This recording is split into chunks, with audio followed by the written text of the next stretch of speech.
lecture.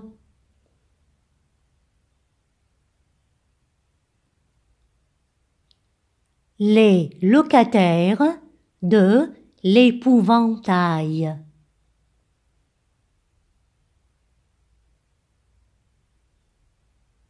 Le plus grand bonheur de mes frères était de faire et d'habiller le surveillant du jardin, le menaçant homme de paille qui devait défendre les semences et les fruits. Ma mère en avait livré les principaux matériaux: vieux pantalons, chapeaux, blouses. Mon père n'y contredisait pas. Il prohibait la chasse, mais nullement la défense légitime contre les petits maraudeurs. Il n'avait crainte ni honte. Il savait parfaitement que le gros fusil de mon père reposait dans son alcôve, à demi rouillé, que la maison et l'enclos étaient le pays de la paix. Ils en usaient, abusaient. Les arbres étaient pleins de nids.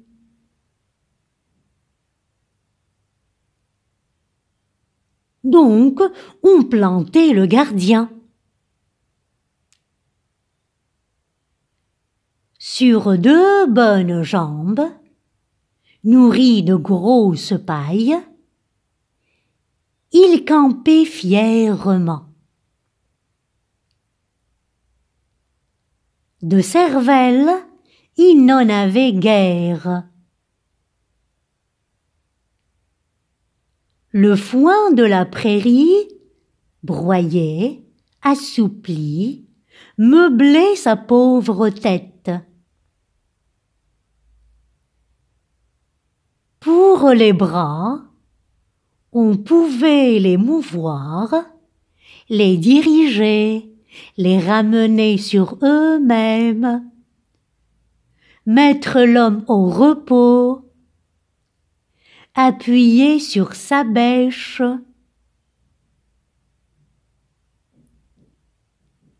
C'était la pose favorite de Jean, notre jardinier.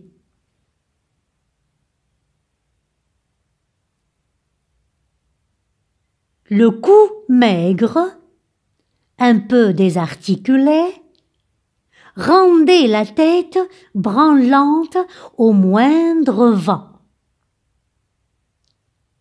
Et si le vent soufflait au visage, la pose devenait dramatique.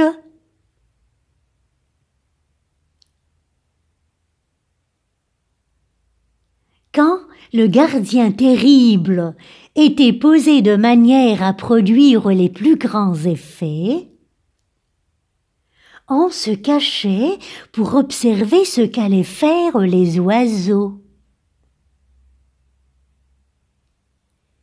Ils n'avaient garde d'approcher. Ils observaient, se tenaient à distance le reste du jour.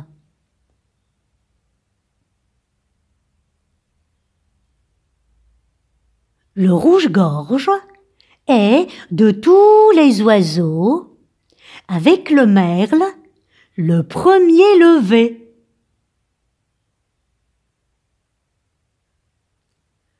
Le jour, point à peine qu'il chante déjà la lumière. Il n'avait que faire des semences, ni toucher. Mais toute nouveauté l'inquiète. Le mannequin l'intriguait, le faisait pétiller. Sautant de branche en branche, il arrivait tout près, tirait ses révérences.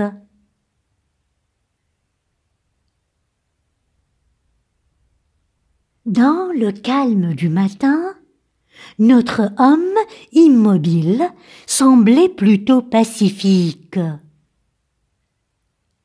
Le visage seul restait farouche. Le rouge-gorge, curieux autant que brave, n'y tenait pas. Quittait son observatoire, piquait droit sur l'ennemi, se plantait sur sa tête et, vainqueur, redoublait ses pétillements. Quelle humiliation pour le bonhomme!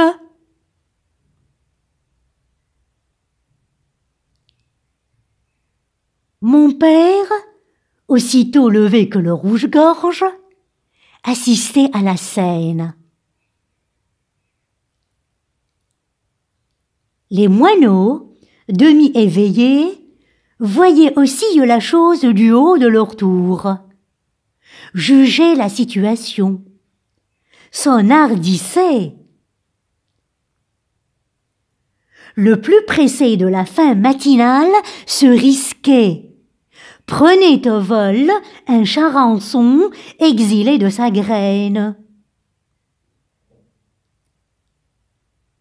Voilà les autres bien près d'être rassurés.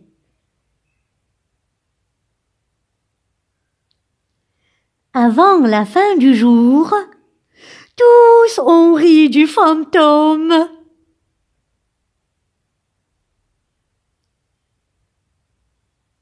Le moineau audacieux, intelligent, n'est pas sans voir que la perruque ferait pour le nid un excellent sommier. Là-dessus, de tirer, d'arracher vaillamment.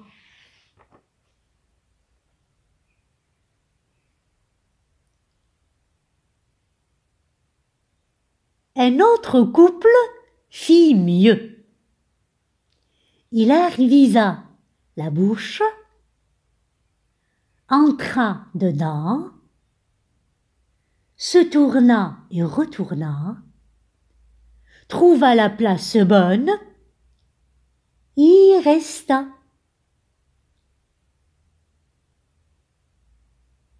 Sans nos curiosités indiscrètes, toute une famille y naissait. Mon père riait, nous aussi, bien qu'un peu décontenancés, de voir rouge-gorge et moineau nous braver, nous, les jeunes maîtres des champs.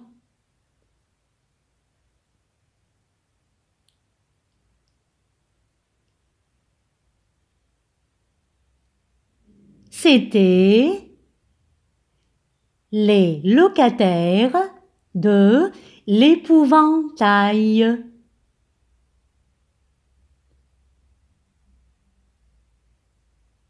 D'après Madame J. Michelet, Mémoire d'une enfant, édition Hachette.